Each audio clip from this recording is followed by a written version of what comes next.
Ah, que família cósmica agradável! Conheça Marte. Aposto que você já o conheceu antes. Esses dois pequeninos são Phobos e Deimos, as pequenas luas de Marte. Mas parece que Marte não está tratando os pequeninos da maneira correta. Acredita-se que Phobos e Deimos sejam asteroides capturados. No entanto, Phobos está se aproximando gradualmente de Marte devido à gravidade e prevê-se que acabará sendo destruída pela gravidade do planeta nos próximos 35 milhões de anos. Eu não estarei por aqui nessa época. Portanto, imagino que isso resultará em um anel de detritos ao redor de Marte, semelhante aos anéis de Saturno. Entretanto, esse processo é um fenômeno natural e não um ato de destruição de Marte. Aparentemente, Phobos está sendo destruída pelas loucas forças gravitacionais do planeta vermelho. Mas espere, tem mais! Phobos tem esses sulcos paralelos malucos em toda a sua superfície. Costumávamos pensar que eram resultado da colisão de um asteroide, mas agora os cientistas acham que, na verdade, são resultado da intensa gravidade de Marte que está separando a Lua. Isso é que é uma viagem difícil. Os cientistas têm essa ideia maluca de que, quando uma lua pequena como Phobos se aproxima demais de um cara grande como Marte, começa a se esticar em direção a ele. Eles chamam isso de força de maré. A previsão é de que Phobos será tão esticada que acabará se despedaçando. Uma loucura, não é? E os detritos da Lua formarão um pequeno anel ao redor de Marte, assim como os anéis de Saturno. Algumas pessoas pensavam que as listras de tigre de Phobos eram causadas por forças de maré, mas essa teoria foi descartada. Agora, esses pesquisadores geniais fizeram algumas simulações em computador e descobriram que talvez haja uma casca dura por baixo de toda essa penugem que poderia criar sulcos na superfície. Mas não se preocupe, no ritmo em que Phobos está indo, ela se chocará com Marte em cerca de 40 milhões de anos. Mas se as forças de maré já a estiverem destruindo, talvez ela não dure tanto tempo. No entanto, ainda teremos a chance de aprender mais sobre Phobos. A NASA acaba de escolher 10 pesquisadores famosos dos Estados Unidos para fazer parte da equipe de trabalho científico da missão Martian Moons Exploration da JAXA, ou apenas MMX. Como cientistas participantes apoiados pela NASA, eles ajudarão a JAXA a explorar as duas luas marcianas, Phobos e Deimos. E veja só, estão até planejando pousar em Phobos e coletar uma amostra da superfície. A missão está programada para ser lançada em 2024 e nós colocaremos nossas mãos nessa amostra em 2029. 7 dos sortudos pesquisadores usarão os instrumentos de voo MMX para conduzir suas pesquisas. Phobos é realmente estranha. Tem apenas 27 quilômetros de largura e orbita Marte a uma distância de 6.000 quilômetros. Isso é muito mais próximo do que a Lua da Terra, que leva 27 dias para nos orbitar, mas Phobos está em uma espiral de morte em direção a Marte e está caindo lentamente em direção à superfície do planeta a uma taxa de 1,80 m a cada 100 anos. Mas deve haver um motivo pelo qual Marte está agindo de forma tão desagradável, certo? E se for apenas por pura vingança? Ok, então imagine o seguinte: Marte está cuidando de sua própria vida, sendo quente e aquoso como uma jovem Terra. Ele tem um ótimo campo magnético que o protege da radiação cósmica e mantém sua atmosfera agradável e espessa. A vida é boa. Mas então, pelo menos 20 asteroides, cada um do tamanho de um pequeno país, caem em Marte como um jogo gigante de desabamento. Um deles chega a deixar uma cratera de quase 3.000 quilômetros de largura. Agora imagine como Marte deve se sentir com 2 asteroides sendo suas luas depois do que outros asteroides fizeram com o planeta vermelho. Todos esses impactos são como um grande soco nas entranhas de Marte e seu campo magnético, que já é fraco, é nocauteado. O núcleo fica superaquecido e não consegue circular adequadamente, o que significa que não há mais campo magnético para proteger o planeta. É como se você não estivesse usando nada na profundidade da Fossa das Marianas. Se isso fosse possível, você estaria indefeso e com frio. Foi basicamente o que aconteceu com Marte. Então agora, o pobre Marte está lá fora, no frio, desprotegido de todos esses raios cósmicos desagradáveis. É como sair de casa sem protetor solar. Não é uma boa ideia, mas pelo menos podemos aprender com os erros de Marte e garantir que a Terra não tenha o mesmo destino. talvez devêssemos começar a investir em um seguro contra asteroides. Mas acredite em mim, o planeta vermelho não é de todo malvado. Na verdade, ele é bastante amigável. Embora Marte pareça ser muito difícil para Phobos, há algo que pode estar prosperando com a ajuda de Marte. Então veja só, uma equipe de cientistas descobriu uma maneira de cultivar arroz em Marte. Sim, você ouviu direito. Eles usaram o MMS, não aquela maneira desatualizada de enviar fotos nos anos 2000, mas um solo especial chamado Mojave Mars Simulant. Ele deve imitar o solo marciano, mas aqui está o problema. O solo marciano tem esses sais de perclorato desagradáveis que podem ser tóxicos para as plantas. Assim, a equipe cultivou 3 tipos de arroz, um normal e 2 com mutações genéticas que os tornam mais aptos a lidar com o estresse, como a seca ou a salinidade. E adivinhe só, as cepas mutantes foram capazes de criar raízes em um solo com 1 grama de perclorato por quilograma. É isso aí, solo marciano! Mas espere um pouco. O arroz cultivado no MMS não ficou tão bom quanto o cultivado em solo de vaso comum. Então, a equipe decidiu misturar um quarto de terra de vaso com um simulador marciano. E veja só! As plantas começaram a se desenvolver melhor. Agora, esses cientistas não estão pensando apenas em alimentar os marcianos. Eles também querem ver se suas descobertas podem ajudar a cultivar plantas em locais da Terra com alta salinidade. E veja só, o projeto inteiro começou quando 2 pesquisadores se encontraram para tomar um café e decidiram tentar cultivar plantas juntos. Isso não é legal? Suspeito que você esteja prestes a dizer: ei, mas se você quiser cultivar arroz em Marte, terá que enviar quantidades insanas de água da Terra, pois não é fácil saciar a sede dessa planta. Você está certo. São necessários cerca de 449 galões de água para cultivar apenas 1 quilo de arroz.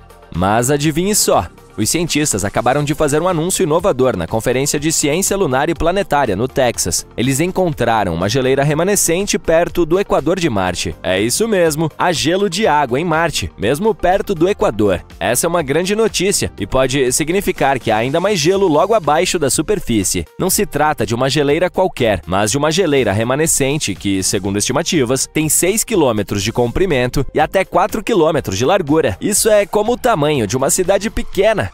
Ela tem todas as características de uma geleira, incluindo campos de fendas.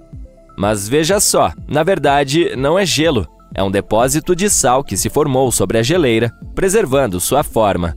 Então, como esse depósito de sal se formou? Bem, parece que os materiais vulcânicos que cobrem a região podem ter algo a ver com isso. Quando esses materiais entram em contato com o gelo da água, os sais de sulfato podem se formar e se acumular em uma camada endurecida e crocante. Com o tempo, a erosão removeu os materiais vulcânicos, expondo os sulfatos e revelando as características exclusivas da geleira. Essa geleira é jovem, provavelmente do período geológico amazônico. Isso significa que Marte teve gelo em sua superfície nos últimos tempos. Quem sabe que outros segredos gelados Marte está escondendo? Mas espere um pouco, ainda há mais pesquisas a serem feitas. Os cientistas precisam descobrir se ainda há gelo de água preservado sob o depósito de sal ou se ele desapareceu completamente. E se ainda houver gelo de água em profundidades rasas perto do Equador, isso poderá ter implicações importantes para a exploração humana. Imagine ser capaz de extrair água do solo em um local mais quente. Seria um divisor de águas. Portanto, vamos ver o que mais esses cientistas descobrem sobre nosso vizinho vermelho favorito. Talvez um dia possamos até visitar pessoalmente a estátua da geleira de sal. Até a próxima! Algo está se aproximando da superfície do planeta. Parece uma bola de fogo que se aproxima cada vez mais a uma velocidade realmente incrível. Logo, torna-se óbvio que a colisão é inevitável. Bum! O impacto deixa uma enorme cratera. Ela evapora milhares de quilômetros cúbicos de rocha sólida e também desencadeia uma série de desastres naturais terríveis. Sim, eu sei o que você está pensando. Você acha que estou falando da colisão catastrófica que ocorreu há cerca de 66 milhões de anos na Terra. Você sabe, a que foi responsável pela extinção dos dinossauros não avianos e de 3/4 de todas as outras formas de vida em nosso planeta. Mas não, o desastre de que estou falando aconteceu em um planeta diferente. Os cientistas pensam que nosso vizinho próximo, Marte, certa vez viveu a mesma catástrofe que atingiu a Terra. Aconteceu há cerca de 3,4 bilhões de anos. Uma colisão com um asteroide pode ter causado um mega tsunami no planeta vermelho, semelhante ao causado pelo impacto do Chicxulub na Terra. Os cientistas identificaram uma cratera de impacto em Marte que provavelmente foi deixada por uma colisão de asteroide ou cometa com a superfície do planeta. Muito provavelmente o corpo espacial pousou em um oceano nas terras baixas do norte marciano, e o impacto foi tão poderoso que causou um mega tsunami. Antes dos últimos estudos, a localização exata da cratera de impacto não havia sido verificada, era apenas uma teoria. Para confirmá-la, uma equipe de astrônomos simulou uma colisão com um cometa e com um asteroide na área onde supostamente estava a cratera de impacto. Eles até deram o nome de Paul a essa cratera. Paul tem 110 km de diâmetro e fica em uma região localizada a quase 120 metros abaixo do suposto nível do mar. De qualquer forma, as simulações formaram várias crateras do mesmo tamanho de Paul. Uma delas alegou que a cratera havia sido deixada por um asteroide de 8 km de largura que havia encontrado forte resistência no solo. Outra simulação mostrou que tinha sido causada por um asteroide um pouco menor, que encontrou uma resistência de solo mais fraca.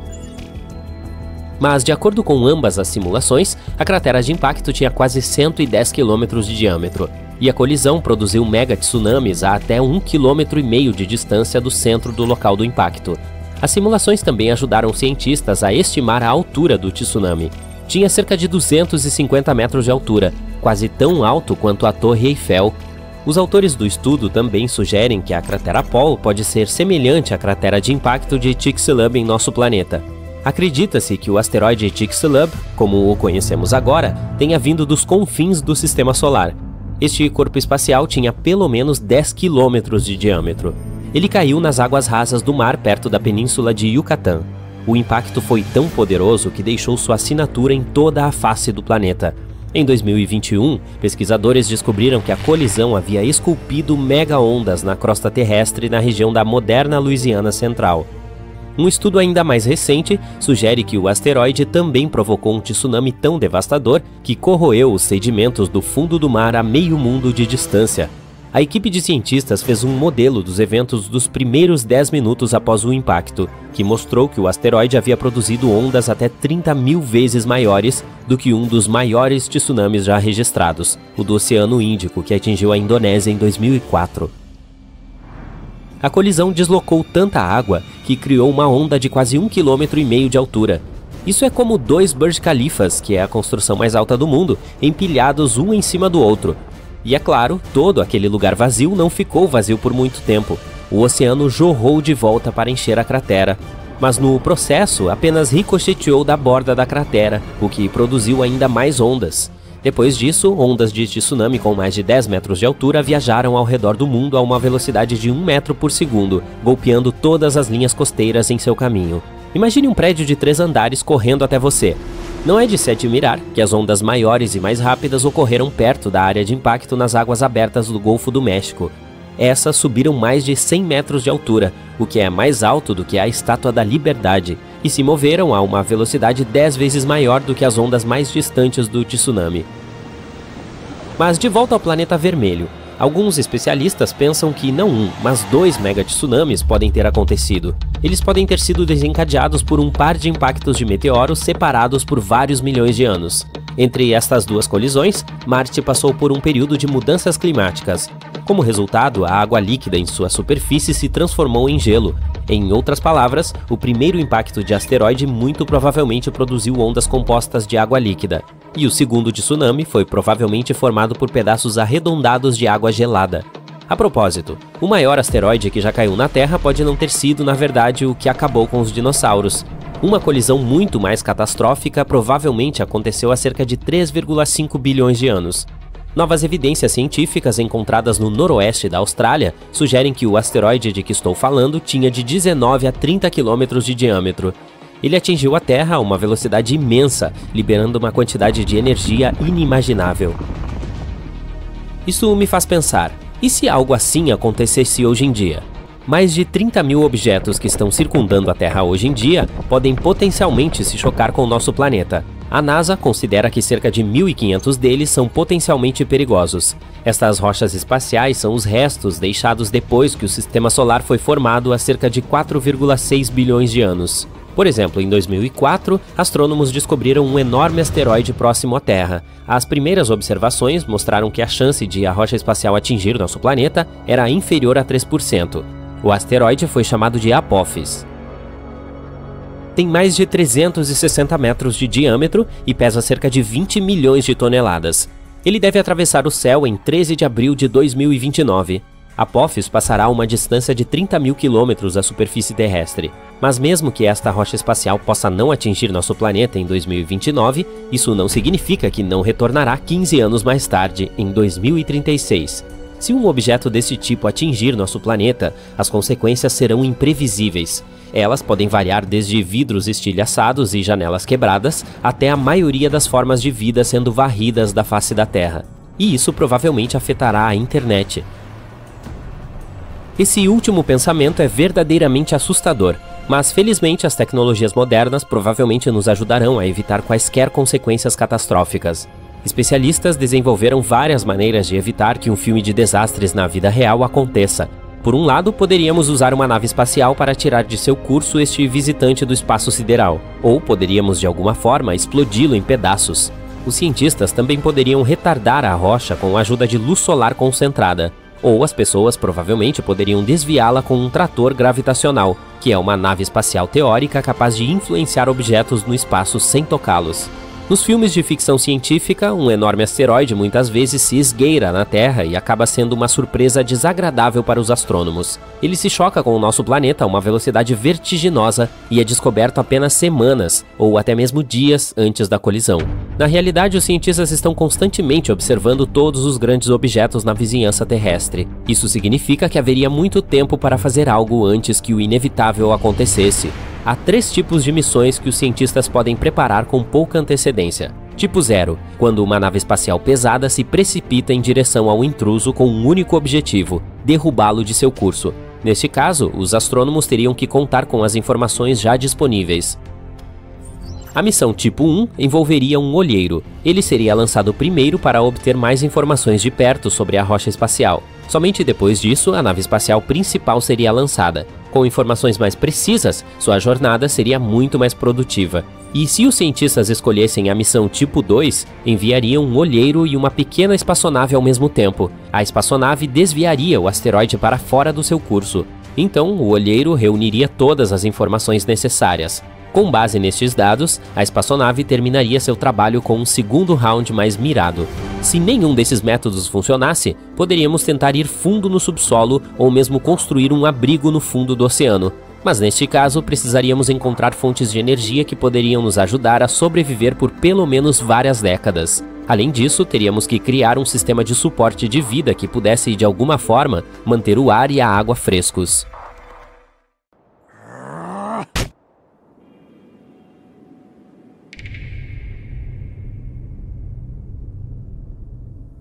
De quantas pessoas precisamos para criar uma nova civilização?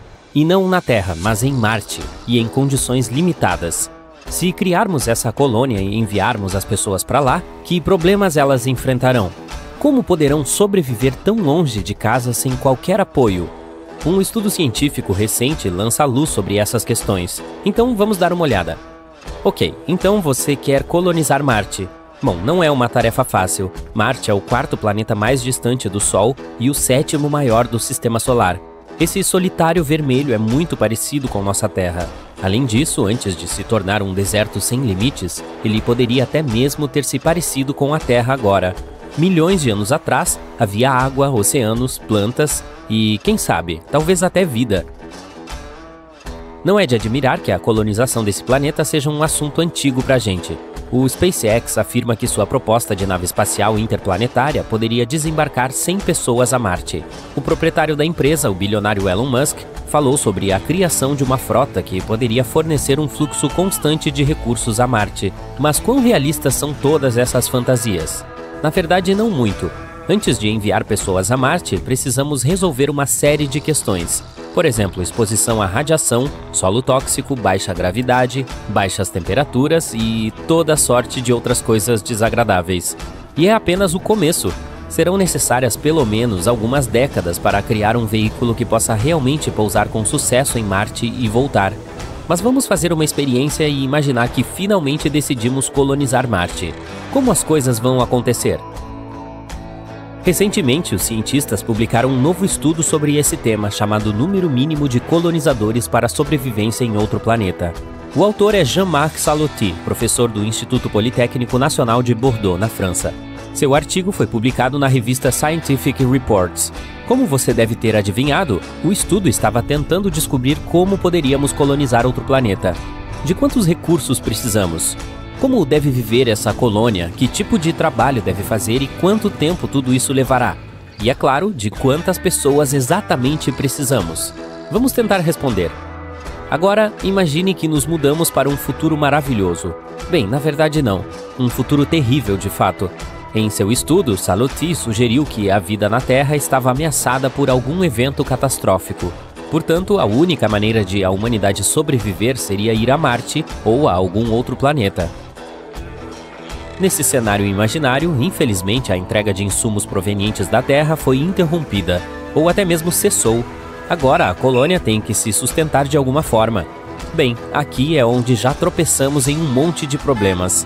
Por exemplo, não temos certeza de quão bem as pessoas da colônia vão trabalhar juntas.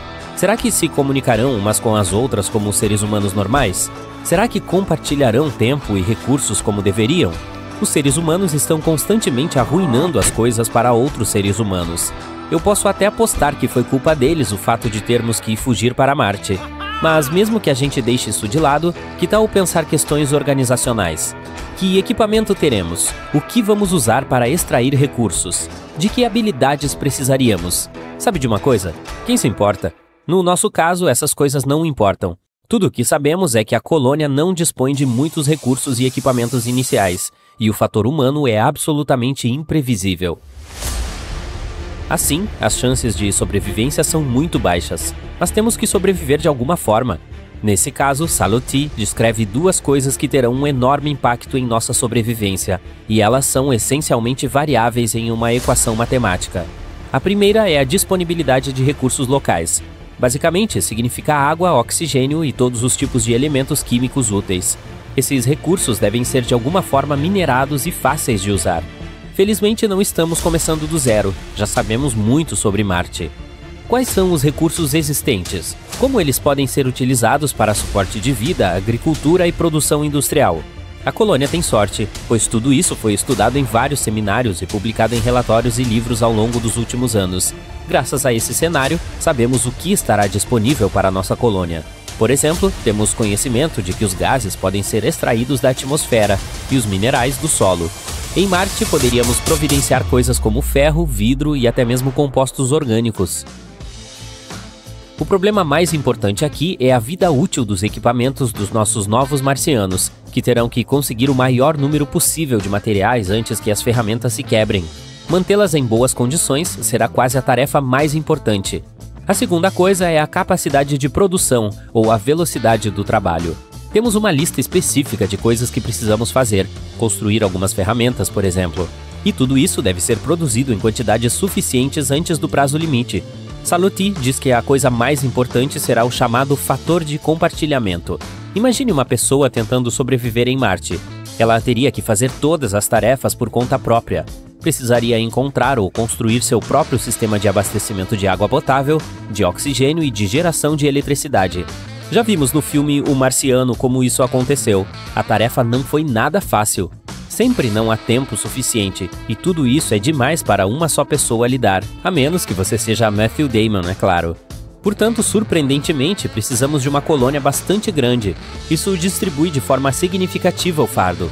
Cada pessoa gasta menos esforço, se cansa menos, e como resultado, a eficiência e a velocidade do trabalho aumentam. É aqui que entra em jogo o fator partilha. Agora só precisamos calcular esse número. Se quisermos, por exemplo, construir algo, de quantas pessoas precisamos para fazer isso de forma rápida e eficiente? Como podemos otimizar o trabalho o máximo possível? Bem, depende das necessidades dessas pessoas, dos recursos disponíveis, de coisas aleatórias como o clima e assim por diante. Mas em geral, esse número pode ser estimado e calculado usando algumas funções matemáticas. Salotti conta com detalhes essas funções em seu artigo. Você mesmo pode lê-lo se estiver interessado, mas em geral ele descreve 5 áreas que precisam ser levadas em consideração ao calcular esse número. Essas áreas são: gestão de ecossistemas, produção de energia, indústria, prédios e fator humano. O fator humano inclui coisas como criação e educação de crianças, esportes, jogos, música e assim por diante. No final, tudo se resume a duas coisas: quanto tempo temos e quão bem as pessoas da colônia trabalharão umas com as outras. Então, qual foi o resultado de todos esses cálculos? No final, Saluti descobriu que precisaríamos de pelo menos 110 pessoas para sobreviver com sucesso em Marte. Esse é o número mínimo necessário para criar uma civilização autossuficiente. E será melhor se não levarmos muitas pessoas. Quanto mais pessoas levarmos para a nave espacial, mais difícil será prever os resultados. Afinal, como já dissemos, os humanos estão sempre arruinando as coisas para outros seres humanos. Portanto, é melhor ficar com cerca de 110 pessoas. Claro que é uma estimativa aproximada, e existe um monte de suposições e incertezas diferentes. Mas mesmo esse número já é muito útil. Agora, os cientistas sabem o número mínimo razoável de pessoas para a colonização de outro planeta. A colonização de outros planetas é uma questão muito complexa e levará muito tempo para resolvê-la. É muito improvável que voemos para Marte em um futuro próximo. Essa tarefa pode levar várias décadas, ou mesmo um século. Portanto, a melhor solução seria tentar o nosso melhor para salvar nossa Terra, até que possamos começar a conquistar outros planetas. Whoosh! As tempestades de poeira em Marte podem ser malucas. Elas saem varrendo todo o hemisfério sul do planeta vermelho, principalmente durante o verão. Essas tempestades podem crescer e englobar regiões maiores do planeta, como aconteceu em janeiro de 2022. Nesse mês, uma tempestade de poeira cobriu uma região que é quase o dobro da área do território dos Estados Unidos. Será que foi algo desse tipo que fez com que um dos robôs que enviamos para o planeta vermelho desaparecesse? A atmosfera e clima são difíceis em Marte. Lá é praticamente um deserto com ventos fortes e temperaturas médias de 63 graus negativos. E isso cai para menos 140 graus Celsius nos polos durante o inverno. Qualquer sonda que for para lá precisa estar muito bem equipada e ser bastante resistente para suportar tais condições. Mas pesquisadores acharam que a sonda Beagle 2 aguentaria uma viagem difícil para o planeta vermelho. 2 de junho de 2003. Uma equipe de pesquisadores preparou um dos robôs pioneiros que enviariam para o espaço. Era uma sonda pequena e compacta chamada Beagle 2. Sua missão era pousar em Marte e procurar alguma coisa que atendesse ao que o mundo tanto anseia há décadas, saber se há vida no planeta vermelho. A aterrissagem estava programada para 25 de dezembro, porém o sinal nunca veio. A equipe tentou entrar em contato com a espaçonave, mas em determinado ponto tiveram que aceitar que não conseguiriam mais alcançá-la. Alguns acharam que o pouso foi difícil e complexo demais, e então a sonda quebrou. Mas não foi encontrado nenhum erro técnico. Outros tinham a teoria de que a sonda pode ter ficado presa em seu próprio paraquedas e caído sobre a superfície marciana. De qualquer forma, a Beagle 2 foi dada como desaparecida até 2015, quando a NASA tirou fotos do que poderia ser os restos da sonda perdida. E não eram apenas destroços, os componentes pareciam estar intactos. Os restos da sonda estavam caídos com seus painéis parcialmente abertos cerca de 5 km distantes do local onde ela deveria pousar. Ao que tudo indica, a Beagle 2 conseguiu aterrissar com sucesso, mas sua antena de rádio ficou bloqueada. É por isso que os pesquisadores não conseguiram controlá-la da Terra, nem estabelecer contato algum. Mas ninguém sabe o que aconteceu exatamente. Você já ouviu falar de um rosto em Marte? Nos anos 70, uma das espaçonaves da NASA tirou fotos impressionantes da superfície marciana que mostravam algo parecido com um rosto humano, como você pode ver na parte superior da imagem. Se tiver imaginação fértil, poderá ver facilmente um nariz, 2 olhos, uma boca e um penteado diferente. Tem gente que até pensou que fosse um monumento construído por outra civilização no planeta vermelho. Agora vamos ver outras coisas diferentes que as pessoas já encontraram em Marte. Tem a cratera do rosto feliz, que faz jus ao nome que tem. Tem também rochas com formatos diferentes, de panqueca, braquiossauro ou peixe. Marte também tem uma ilha com formato de waffle em sua superfície. É um pedaço de terra com 2 km que fica no meio de fluxos de lava. Isso pode ser resultado da lava empurrando essa formação rochosa de baixo para cima. Parece que os astrônomos também tiraram fotos de dunas azuis. É um mar de maravilhosas dunas escuras que os ventos fortes esculpiram, formando linhas compridas. Elas cercam a calota polar do norte e cobrem uma região do tamanho do Texas. O planeta vermelho geralmente é famoso por suas dunas de areia marrom, então essas certamente foram uma surpresa. Na verdade, elas não são azuis. Se pudesse visitar Marte agora mesmo para dar uma olhada, você veria que essas dunas parecem marrons e alaranjadas como as outras. E a foto é uma imagem de cores falsas. Cientistas geralmente usam cores falsas para realçar diferenças em alguma coisa. Neste caso, seria a diferença em profundidade. Outra coisa, o maior vale em Marte é tão grande que conseguiria comer nosso Grand Canyon inteirinho no café da manhã. Ele é um sistema fascinante de canyons com 4.000 quilômetros de comprimento, chamado Valles Marineris, e é mais de 10 vezes mais comprido que o Grand Canyon.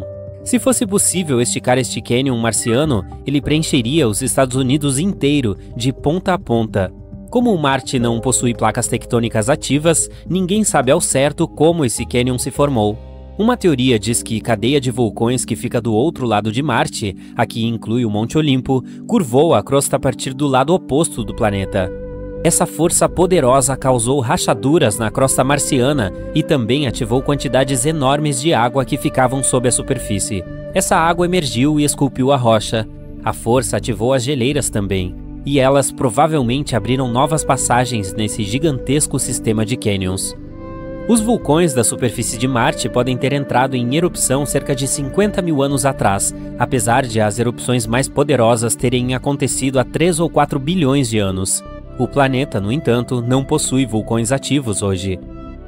Grande parte do calor armazenado em seu interior durante a formação do planeta se perdeu, então agora a crosta externa de Marte é muito mais grossa, impedindo que a rocha derretida chegue à superfície.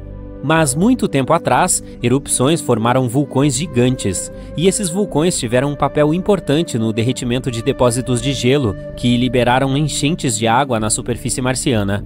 Marte possui uma atmosfera fina com um volume de gás que equivale a menos de 1% do da Terra, e composta majoritariamente por dióxido de carbono.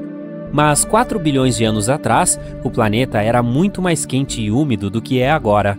Sua atmosfera provavelmente era mais grossa também, e por isso conseguia criar um poderoso efeito estufa e prender a luz solar. Marte também tinha um campo magnético poderoso. Parecido com o da Terra, ele se formou por causa das correntes de metais derretidos no núcleo do planeta. Mas ao contrário do nosso planeta-mãe, Marte perdeu seu campo magnético depois que seu núcleo esfriou. E sem ele, o planeta não tem nenhuma proteção do vento solar, que é uma rajada de partículas carregadas que sai do Sol. O vento solar levou grande parte da atmosfera marciana em poucas centenas de milhões de anos.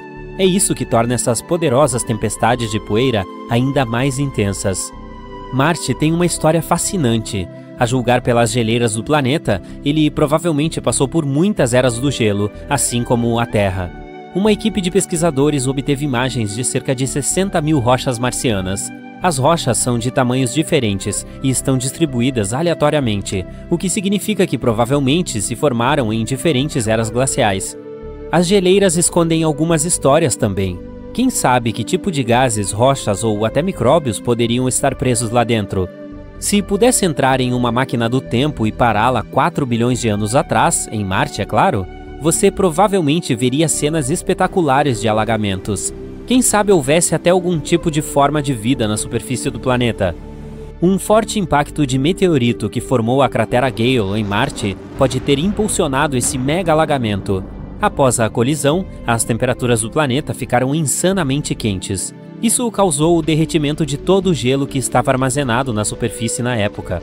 O alagamento foi tão grande que mudou a estrutura geológica da superfície do planeta, esculpindo grandes ondas e fissuras na rocha sedimentar. E por falar em água, foi visto um vapor escapando da atmosfera de Marte. Os pesquisadores também encontraram algumas evidências de água fluindo na superfície do planeta. Existem faixas escuras no solo que parecem aumentar no verão e encolher no inverno. Há inúmeros vales secos e canais de rios no planeta. É possível que a água líquida tenha fluído ali algum dia. Agora, grande parte dela pode estar presa em calotas de gelo ou até escondida sob a superfície. Cada vez mais coisas indicam que Marte já foi habitável. O planeta vermelho é o único planeta que conhecemos onde apenas robôs vivem. 5 rovers compõem a população marciana. São eles: Perseverance, Opportunity, Spirit, Sojourner e Curiosity. Eles estão lá para tirar fotos e amostras do solo e de ar, e talvez também encontrar algum tipo de vida no planeta. Quem sabe algum dia possamos nos reunir com eles em Marte, né? Ah, por falar nisso, se você puder mesmo entrar em uma máquina do tempo e pará-la 4 bilhões de anos atrás, em Marte, será um prazer almoçar com você e conversar sobre isso. Por minha conta, claro. Encontramos outra civilização? Isso é uma porta para a casa de alguém em outro planeta? É possível espiar pelas janelas? Afinal, foi o rover Curiosity da NASA que enviou esta imagem para a Terra. E agora este rover está explorando a superfície de Marte. Infelizmente, os astrônomos foram rápidos em nos decepcionar. Eles alegaram que era apenas uma parte natural da paisagem marciana. Existem várias pistas que os fazem pensar que não era uma porta de verdade. Por exemplo, é minúscula, apenas 1 metro de altura. Mas isso pode simplesmente significar que os marcianos não são tão altos, você pode contra-argumentar. Mas os cientistas continuam insistindo que o que parece ser uma porta é na verdade uma abertura em uma rocha criada por forças naturais, como ventos e erosão. O problema é que, se você olhar atentamente para a rocha, poderá notar estratos, as camadas de lodo que se destacam porque são mais duras do que o material circundante. Esses estratos estão aqui, à esquerda, e um pouco mais alto à direita. Eles provavelmente surgiram há cerca de 4 bilhões de anos em um rio ou em uma duna soprada pelo vento. Desde que os estratos se tornaram visíveis, poderosos ventos marcianos os corroeram ainda mais. E agora você pode ver que eles desaparecem dentro da porta. E olhe para isso! Está vendo essas rachaduras? Sim, estas. É assim que as rochas se desgastam no planeta vermelho. Esta pequena caverna provavelmente se formou quando várias fraturas cruzaram os estratos. Uma pedra bem grande pode ter caído sob seu próprio peso, e isso criou a abertura em forma de porta. Essa teoria é bastante plausível, porque mesmo que a gravidade em Marte não seja tão forte quanto na Terra, ela ainda é forte o suficiente para fazer algo assim. Além disso, está vendo aquela pedra à direita da abertura? Tem uma borda vertical lisa, muito suspeita. Deve ser ela a culpada. Provavelmente caiu há pouco tempo, e os ventos marcianos ainda não se livraram dela. E os ventos em Marte podem ser excepcionalmente poderosos. Este planeta é famoso por suas intensas tempestades de poeira. Às vezes elas levantam tanta poeira que pode ser vista através de um telescópio na Terra. Tais tempestades ocorrem todos os anos e cobrem áreas do tamanho de um continente. Elas também duram semanas. Além dessas tempestades anuais, há outras ainda maiores que acontecem muito mais raramente, mas são mais poderosas e muito mais intensas. São chamadas de tempestades de poeira globais, porque cercam todo o planeta. E mesmo que você fosse pego na tempestade mais severa de Marte, não seria tão terrível quanto você imagina. A velocidade do vento nas piores tempestades marcianas chega a 96 km por hora no máximo. Ventos com força de furacão em nosso planeta podem ter o dobro dessa velocidade. Você também deve ter em mente que a atmosfera do planeta vermelho é 1% mais densa que a da Terra. É por isso que, se você decidisse pilotar uma pipa em Marte, precisaria que o vento fosse muito mais rápido do que na Terra. Caso contrário, você nem seria capaz de fazer a pipa voar. Em outras palavras, mesmo que esteja ventando bastante em Marte, não seria tão intenso quanto em nosso planeta natal. Por sinal, você deve ter notado que eu continuo chamando Marte de planeta vermelho. Por quê? Olha, o nosso vizinho está coberto por poeira, solo e rocha rica em óxido de ferro. Isso é o que dá à superfície do planeta seu tom avermelhado característico. E veja, aí está a marca registrada, TM. Não, estou brincando. Marte é o 4º planeta a partir do Sol. Não tão longe da estrela, você poderia dizer. E ainda assim é um mundo frio e deserto. A temperatura média em sua superfície é de 63 graus negativos. Mas se você visitar um de seus polos durante o inverno, leve muitas roupas quentes, porque é provável que as temperaturas caiam para 140 graus negativos. No verão, no entanto, você pode se sentir muito confortável em algumas regiões. Lá, as temperaturas podem subir para 21 graus Celsius, não muito diferente do que estamos acostumados. Marte é um dos corpos espaciais mais explorados do Sistema Solar.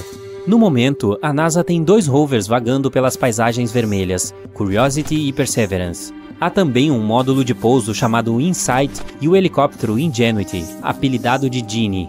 Perseverance é o rover mais avançado e o maior já enviado para outro planeta. A viagem para o planeta vermelho levou 203 dias, e Genie viajou para Marte preso à barriga do Perseverance. Parece aconchegante. E agora vou contar algo muito curioso.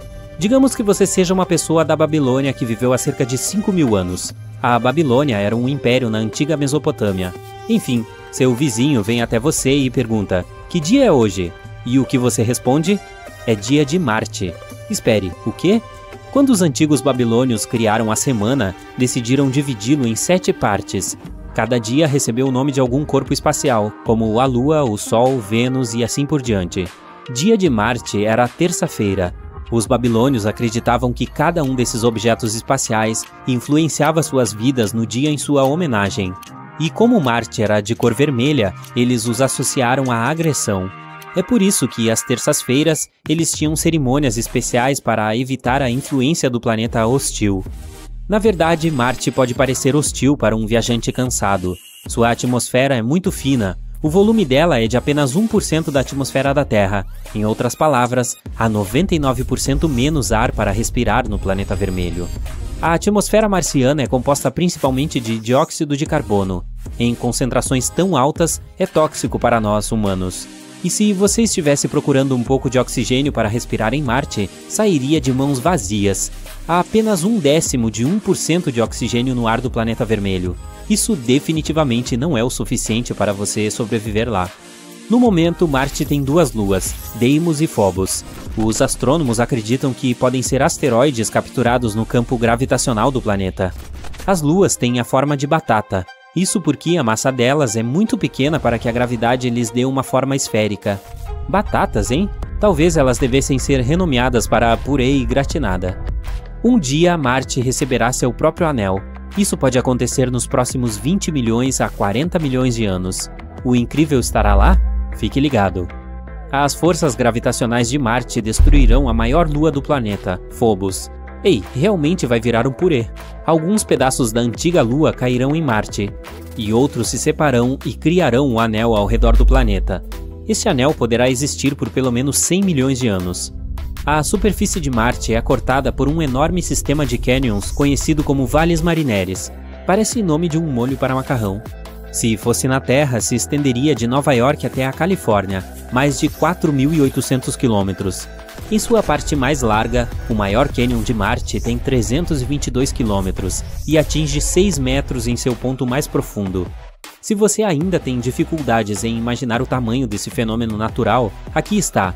Vales Marineris tem 10 vezes o tamanho do Grand Canyon na Terra. E já que estamos falando sobre coisas gigantescas, vamos falar sobre o Monte Olimpo. Ele é o maior vulcão do Sistema Solar e também fica em Marte. É 3 vezes mais alto que o Monte Everest em nosso planeta. E essa é a nossa montanha mais alta acima do nível do mar. E a base do Monte Olimpo é maior que o estado do Rio Grande do Sul. Os cientistas acreditam que pode ter havido água em Marte no passado. O que os faz pensar assim? Foram encontradas muitas redes antigas de vales de rios e leitos de lagos na superfície do planeta vermelho. Além disso, em Marte, há minerais e rochas que só poderiam se formar em água líquida. Marte pode até ter experimentado inundações terríveis há 3,5 bilhões de anos. Hoje em dia, ainda há um pouco de água no planeta vermelho, mas a atmosfera de lá é muito fina para que essa água permaneça em sua forma líquida na superfície. Agora, ela só existe na forma de gelo. Você pode encontrá-la logo abaixo da superfície do planeta em suas regiões polares. O único lugar onde essa água é visível é na calota polar norte. Além disso, às vezes, a água salgada flui pelas paredes das crateras e encostas. E há pequenas quantidades de água na atmosfera do planeta, mas ela só existe como vapor. Então, como lugar para passar as férias, não é do meu agrado.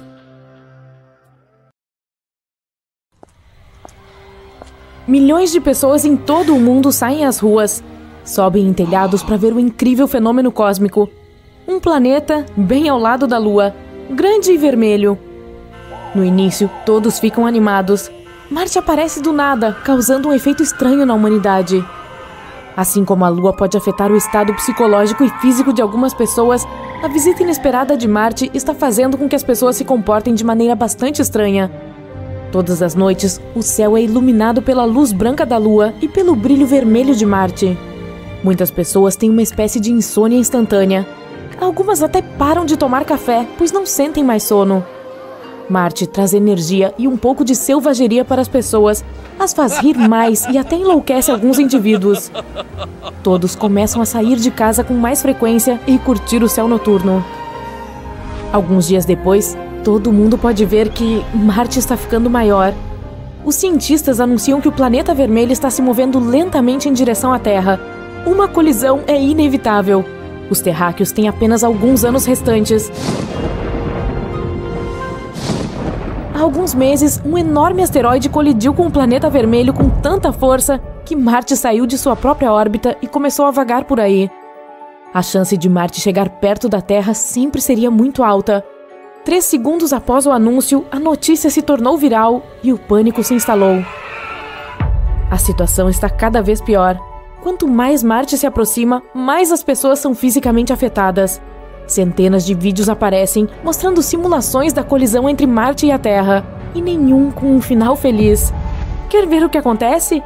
Uma blogueira famosa pergunta a seus seguidores: a Terra ficará quase completamente coberta de água e Marte vai virar pó, areia e rochas. Em seguida, ela coloca uma enorme melancia no meio do quarto e lança uma bola de boliche do lado oposto, atingindo em cheio a melancia. Marte parece quase do mesmo tamanho da Lua agora. Está prestes a entrar na órbita lunar, afetando o campo magnético da Terra. Inundações, furacões, tsunamis, fortes tempestades vão de mal a pior. Os animais enlouquecem.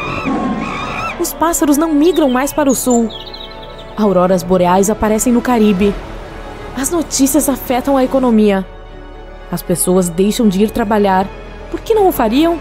Elas só querem se divertir e estar com seus entes queridos. Existem recursos suficientes no planeta para durar até a catástrofe, então ninguém está buscando soluções para os problemas da Terra. Roupas, alimentos, carros, iates, o que for, tudo perde seu valor e se torna grátis. Todos os dias, grandes festas de rua aparecem em todo o mundo.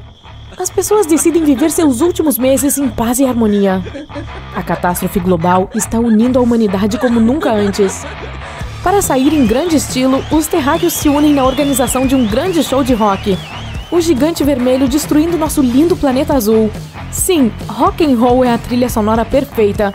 Só há tempo suficiente para comer, dançar, festejar e ouvir boa música. Palcos enormes são construídos em todo o planeta. Será o último concerto de cada músico. Durante toda essa preparação, a esperança aparece de repente. Os cientistas calcularam todos os eventos que ocorrerão quando Marte colidir com a Terra, e eles têm um plano simples. Felizmente, os humanos já haviam planejado se mudar para Marte, então já vinham construindo espaçonaves há anos. Não há tempo para chegar a outro planeta antes da colisão, mas a boa notícia é que as pessoas podem esperar o desastre fora da órbita da Terra. Será possível sentar em uma estação espacial, comer um pouco de pipoca, relaxar e curtir o show. Quando a poeira baixar, talvez seja possível retornar à Terra, ou ao que sobrar dela. Depois de entender este plano, as pessoas começam a trabalhar dia e noite para finalizar as espaçonaves. Todos contribuem. Ainda faltam 2 anos para o grande dia. Os enormes palcos de concerto são convertidos em mais estações espaciais. Marte agora está dando às pessoas mais energia, e com um trabalho de equipe épico, as pessoas conseguem criar milhares de estações em apenas alguns meses. Isso é o que acontece quando 7 bilhões de pessoas trabalham juntas. Agricultores, fisioterapeutas, chefes, engenheiros, atletas, contadores, todos numa mesma equipe. Marte está agora mais perto de nós do que a Lua. O gigante vermelho bloqueia o Sol e nosso planeta mergulha na escuridão. Restam apenas alguns dias. As pessoas estão trabalhando como formigas em uma colônia enorme, dando os retoques finais em várias centenas de milhares de estações espaciais. Demora 4 dias inteiros para que todos embarquem, e ainda é necessário carregar os suprimentos: animais, peixes, sementes, plantas, vegetais, frutas, videogames, pacotes de fruta. O gigante vermelho deve entrar na órbita da Terra em alguns dias, quando ele ganhará velocidade. Marte tem apenas um pouco mais da metade do tamanho da Terra, mas lá em cima no céu parece infinitamente grande. As naves começam a decolar. As pessoas dão uma última olhada ao redor, memorizando cada centímetro. Em algumas horas, tudo vai mudar para sempre. As estações voam longe o suficiente para sair da órbita. A colisão de 2 mundos deve ter uma trilha sonora. As estrelas do rock em cada nave organizam um festival de música espacial. Ao som sensacional das bandas de rock, Marte entra na atmosfera da Terra e queima uma fina camada de sua própria superfície. Isso libera uma quantidade incrível de energia. Sua velocidade aumenta cada vez mais, e ao chocar-se com o Oceano Pacífico, uma enorme onda de explosão varre todo o planeta. Tudo é iluminado por chamas, e todos nas naves precisam colocar óculos escuros para que não fiquem cegos. Nosso planeta azul está se transformando em um planeta de fogo. A poeira de Marte se mistura com a água da Terra. A força do impacto atravessa a crosta terrestre, chegando ao magma líquido e quente. Centenas de pedaços de Marte, alguns do tamanho de países inteiros, estão de alguma forma flutuando na atmosfera. A colisão gera tanta energia que todos os oceanos fervem e evaporam. Mares e rios de metal fundido estão agora se espalhando por toda a Terra. Dias, semanas, meses se passam. Um cinturão feito de pedaços de Marte se forma ao redor da Terra. Parece uma versão ígnea de Saturno. Será necessário esperar muito tempo antes que seja seguro pousar de volta, mas a humanidade não pode permanecer viva nas naves todo esse tempo. Comida, água e oxigênio acabarão depois de alguns anos. Mas os cientistas já têm um plano. As naves acionam um botão e se transformam em enormes câmeras criogênicas. As naves são equipadas com painéis de energia, e a Terra escaldante está emitindo muita energia, o suficiente para manter as naves funcionando, enquanto todos a bordo tiram uma soneca de alguns milhares de anos. Assim que o planeta esfriar, os humanos acordarão. Centenas de milhares de anos se passam.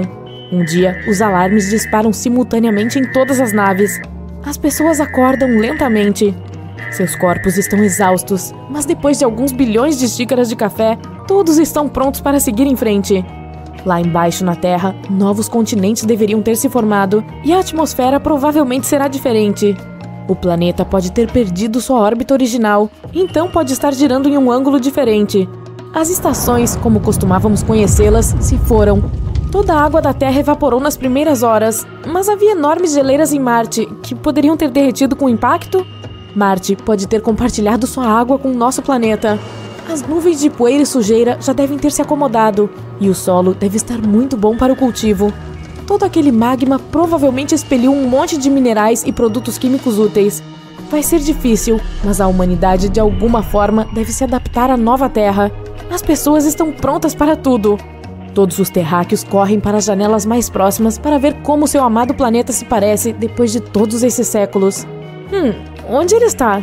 As pessoas esticam o pescoço, olhando para o lugar vazio onde a Terra costumava estar. O impacto de Marte foi tão forte que empurrou a Terra para fora de sua órbita ao redor do Sol. Ela desapareceu. Ótimo! O que vamos fazer agora? Um cara barbudo pega uma guitarra e diz: vamos tocar. O Grand Canyon, no Arizona, é maior do que o estado de Rhode Island, nos Estados Unidos. Manhattan caberia inteirinha dentro dele. Ele é tão grande que tem até o próprio clima. Mas o Grand Canyon não é o único grande desfiladeiro que existe. O Valles Marineris é maior, muito maior. Ele fica em Marte e cobre quase 1/4 da circunferência do planeta.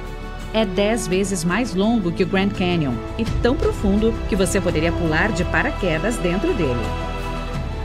O Kesai Valles também fica em Marte. Ele é composto por uma série de desfiladeiros e pode ser o antigo berço de uma grande inundação do planeta. Existem enormes canais e desfiladeiros por todo o planeta vermelho, como o Teal Valles. Os pesquisadores acreditam que ali houve antigamente uma batalha épica entre a água e a lava vulcânica fervente de Marte. Acho que sabemos quem ganhou essa. Igualmente impressionante é Ares Valles.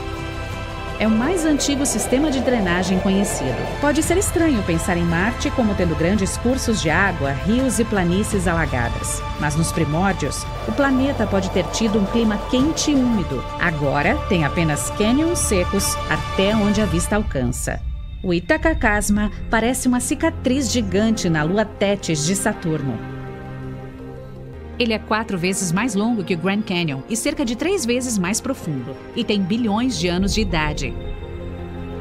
ninguém andou de caiaque lá ainda. Vimos apenas uma foto dele, graças à nave espacial Voyager 1. O Grande Vale de Mercúrio faz com que o Grand Canyon pareça um pequeno buraco. A nave espacial Messenger, da NASA, foi a primeira a tirar algumas fotos desse gigante. O vale é cercado por duas enormes formações, a Enterprise e a Bélgica. A maior lua de Plutão, Caronte, tem um cânion chamado Argocasma e é enorme. Mesmo que Plutão não seja mais chamado de planeta, ainda pode se gabar pelo seu enorme cânion. Mesmo aqui na Terra, o Grand Canyon tem alguns importantes rivais. O Yarlung Tsangpo é o mais profundo da Terra. Ele se localiza no Himalaia, no Tibete. Algumas pessoas o chamam de Everest dos Canyons, pois seria possível encaixar um prédio de 2.000 andares dentro dele. O desfiladeiro do rio Indo é grande e bem deformado. Ele fica no Paquistão e dá para colocar 3 campos de futebol dentro dele. O rio Indo é um dos maiores da Ásia e até mesmo baleias e botos vivem ali. O Canyon Colca, no Peru, encontra-se uma curta e incrivelmente acidentada viagem de ônibus de Machu Picchu. Ele é o grande lar do maior pássaro voador do mundo, o condor andino, que chega a uma envergadura de 3 metros. No Nepal, lar do Himalaia, localiza-se o espetacular vale Kali Gandaki. Ninguém sabe exatamente a profundidade dele, mas provavelmente é cerca de 5 vezes mais profundo que o Grand Canyon. E tem o terreno acidentado, ar rarefeito e fica no meio do nada. Portanto, cuidado! Apenas trilheiros experientes devem se atrever a entrar nele. As Barrancas del Cobre, no norte do México, recebem um grupo mundialmente famoso de pessoas que correm maratonas ou até mesmo maratonas duplas, só por diversão. São 6 desfiladeiros juntos, e na parte mais larga há 2 das cachoeiras mais altas do país. O local também tem uma das tirolesas mais longas do mundo e uma das viagens de trem mais assustadoras que existem. Por isso, não olhe para baixo. Mesmo nos Estados Unidos, há um cânion menos conhecido que é mais profundo que o Grand Canyon. É o Hell's Canyon, ou Cânion do Inferno em português. Localiza-se na fronteira entre os estados de Oregon e Idaho. Ele foi formado pelo rio Snake e é o lar da cordilheira Seven Devils, ou Sete Diabos em português. O Kings Canyon fica na área do Parque Nacional de Yosemite. Ele é cerca de 1,5 vezes mais profundo que o Grand Canyon. Perto dali está a segunda maior árvore da Terra, a General Grant. O maior cânion da Austrália é o Cupertee Canyon, e você pode ganhar dinheiro indo até lá. Mais ou menos isso. Ao longo dos anos, alguns ciclistas e pessoas acampadas com sorte encontraram pedras preciosas nas margens do rio Cupertee. Se você for sortudo, também verá algumas pinturas rupestres de 2.000 anos. O Tiger Leaping Gorge, ou Desfiladeiro Salto do Tigre na tradução, parece ter saído de um conto de fadas, mas ele é muito real, profundo e assustador. A lenda diz que um tigre estava sendo perseguido e saltou sobre o rio no fundo do desfiladeiro com a ajudinha de uma pedra perfeitamente posicionada bem no meio do rio.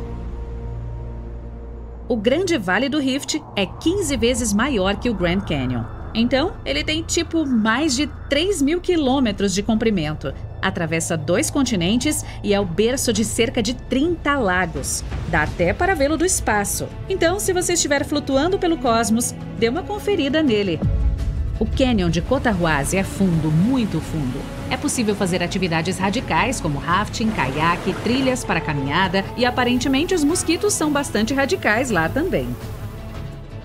Existe um cânion no Tibete que, tenho certeza, bate um recorde mundial. Tente procurar por Canyon Polung Tsangpo. Não aparece nenhuma imagem. E estamos em 2021. Que loucura! O que tem lá? Sim, provavelmente somente um rio e coisas relacionadas. O Canyon Chicamoca, na Colômbia, é quase tão profundo quanto o Grand Canyon. Esportes radicais dominam o lugar. Tirolesa, canoagem, parapente, até o teleférico deles é radical. É um passeio de 25 minutos íngreme. Vamos para o Grand Canyon da Groenlândia, que se estende por centenas e centenas de quilômetros sob o país que lhe dá nome. A água do degelo dos icebergs corre por meio da formação. Na verdade, foi a NASA que o descobriu. Há um cânion absolutamente enorme na Antártica. O único problema é que você não consegue vê-lo. mas aparentemente ele é muito frio e todo branco. O mar também tem alguns desfiladeiros incríveis. O Zamchud Canyon é um dos maiores subaquáticos. Ele fica bem na costa do Alasca e é o lar de focas, golfinhos e baleias. O desfiladeiro subaquático mais profundo é cerca de 6 vezes mais fundo que o Grand Canyon. É a famosa Fossa das Marianas. Se conseguir chegar até o fundo, você quebrará o recorde mundial de mergulho mais profundo de todos os tempos. O Grand Bahama Canyon é outra maravilha subaquática. Você poderia simplesmente deixar cair o edifício do Empire State lá dentro e nunca daria para vê-lo da superfície. A Baía de Monterey é bem tranquila, mas seu canyon pode ser tudo menos isso. Há peixes-lanterna, lulas, tartarugas marinhas, sebastes e lontras marinhas, todos juntos por lá. Ah, e milhares de águas-vivas. Então tome cuidado para não te pegarem. Também tem a kelp gigante por lá, uma alga que pode atingir até 30 metros de comprimento. O Canyon Hudson vai do porto de Nova York direto para o mar, e é nojento. Claro, ele tem formações de esponjas e corais no fundo do mar, mas também possui um monte de lixo e lodo de esgoto cobrindo o fundo. O Avilés, na costa da Espanha, é um dos cânions subaquáticos mais profundos do mundo e um dos poucos lugares onde vivem lulas gigantes. O local é famoso por seu coral branco e pelo fato de ser incrivelmente frio. O Canyon Bremer, na Austrália, é subaquático, enorme e perigoso, especialmente se você for uma lula gigante.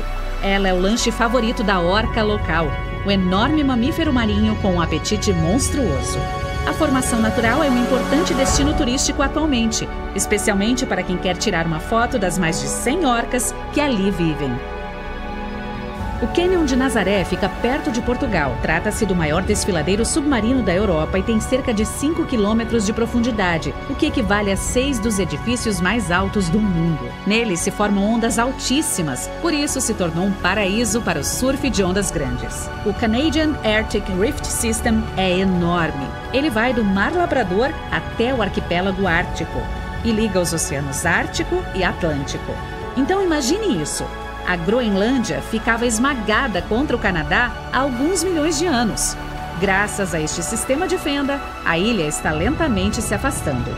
Pense em como o Canadá seria enorme se a Groenlândia se juntasse a ele.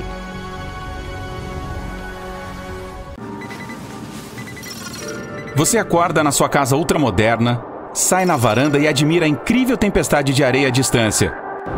Aquela muralha avermelhada está se aproximando e já alcançou o estacionamento onde fica o seu lustroso foguete espacial. Quando a tempestade passa, você veste o seu traje espacial, entra no seu veículo espacial e dirige para o trabalho. Sua tarefa hoje é monitorar os instrumentos na usina de extração de água doce. À noite, seu turno termina e é hora de voltar para casa. O robô cozinheiro já preparou o jantar. Batatas fritas cultivadas aqui mesmo, em Marte. Esse cenário pode ser real já em 2050 ou até mesmo antes. Elon Musk planeja enviar 1 milhão de pessoas para Marte até lá. Muito ambicioso, mas incrivelmente difícil de realizar. Viajar para o planeta vermelho é muito caro e demorado, e consiste em várias etapas. Estamos indo para a plataforma de lançamento, onde a primeira nave espacial está sendo preparada para decolar. O foguete consiste em 2 partes. A primeira é um impulsionador super forte. Isso ajudará a nave, que é muito pesada, a superar a gravidade da Terra e deixar o nosso planeta.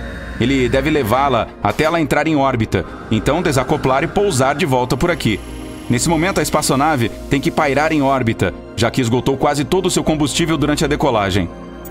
O próximo passo é reabastecer a nave espacial quando ela estiver em órbita. O impulsionador decola novamente da plataforma de lançamento e leva o combustível para o veículo, que ainda está vazio, pois não queremos gastar muito combustível para tirá-lo da órbita. Então agora é a vez de outro foguete impulsionador levar uma carga para a nave. Alimentos, materiais de construção e equipamentos de pesquisa estão empilhados no compartimento de carga. Tudo pronto. Finalmente, nossa nave inicia sua longa jornada em direção a Marte. É assim o planejamento para o lançamento de apenas uma dela, que só pode acomodar 100 pessoas, enquanto planejamos enviar 1 milhão para o planeta vermelho. Isso equivale a quase toda a população de Maceió, o que significa que precisaremos de pelo menos 10 mil naves para toda a missão, e ainda mais foguetes impulsionadores para reabastecer e enviar carga para a órbita. Considerando que uma nave espacial custa cerca de 8 bilhões de dólares, esta missão custaria um bom dinheiro. A chave para resolver esse problema é a reutilização. Assim que uma levar as pessoas para Marte, ela deve ser reabastecida e enviada de volta à Terra para fazer a próxima viagem. Uma espécie de ônibus espacial. Outro problema é o tempo. As órbitas da Terra e de Marte não são perfeitamente circulares. Elas têm comprimentos diferentes e fazem círculos ao redor do Sol em velocidades diferentes. Quando os dois planetas estão no seu máximo afastamento, a distância entre eles é de cerca de 400 milhões de quilômetros. E a menor distância, quando a Terra está perfeitamente entre o Sol e Marte, é de 55 milhões de quilômetros. Esta é a nossa meta. Uma vez a cada 26 meses, a Terra e Marte se encontram a esta distância. Então, este é o momento perfeito para lançar um foguete para manter o menor tempo de viagem possível, entre 6 e 8 meses. Se o primeiro voo estiver programado para 2025 e planejamos concluir a missão em 2050, teremos apenas 12 janelas para lançamentos. Precisaremos enviar pelo menos 833 naves a cada janela. Então vem a questão da ausência do peso. Em uma viagem para Marte, os astronautas passarão mais tempo em gravidade zero do que os que estão agora na Estação Espacial Internacional.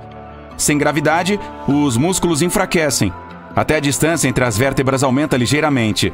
Portanto, durante as missões, os astronautas ficam um pouco mais altos. Ao longo da jornada, a equipe terá que treinar constantemente na academia para estar pronta para o trabalho pesado quando chegar em Marte.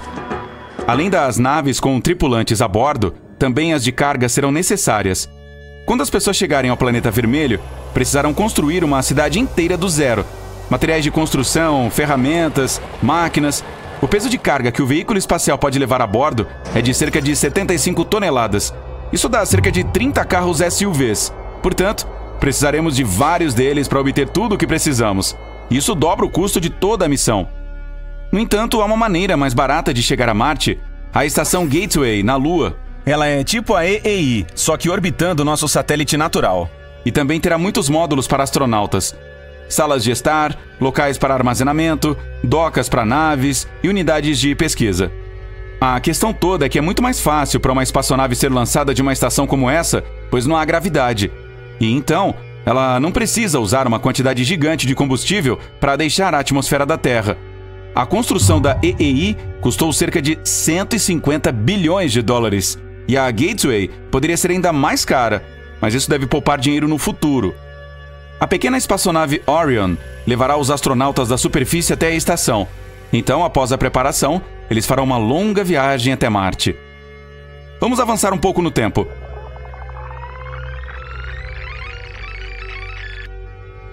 As primeiras naves entregaram as cargas na superfície do planeta vermelho. Guarda-sóis e espreguiçadeiras vão ter que esperar, pois é hora de construir a cidade e se preparar para a chegada do próximo grupo de pessoas. A prioridade é energia. Para isso, podemos usar painéis solares como na Terra, ou usinas nucleares. O próximo passo é construir casas. Por causa da falta de atmosfera marciana, nada nos protegerá da radiação do Sol. Portanto, uma ótima opção é construir casas no subsolo. Agora precisamos cuidar da extração de água. Existem calotas polares nos polos de Marte. Podemos tirar água de lá. E então, o oxigênio. As plantas devem nos ajudar a fazer isso. Há muito dióxido de carbono no ar do planeta, o que serve como uma espécie de alimento para as plantas verdes.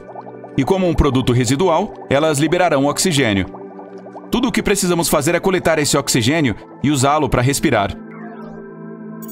Mais cedo ou mais tarde, a comida que levamos vai acabar.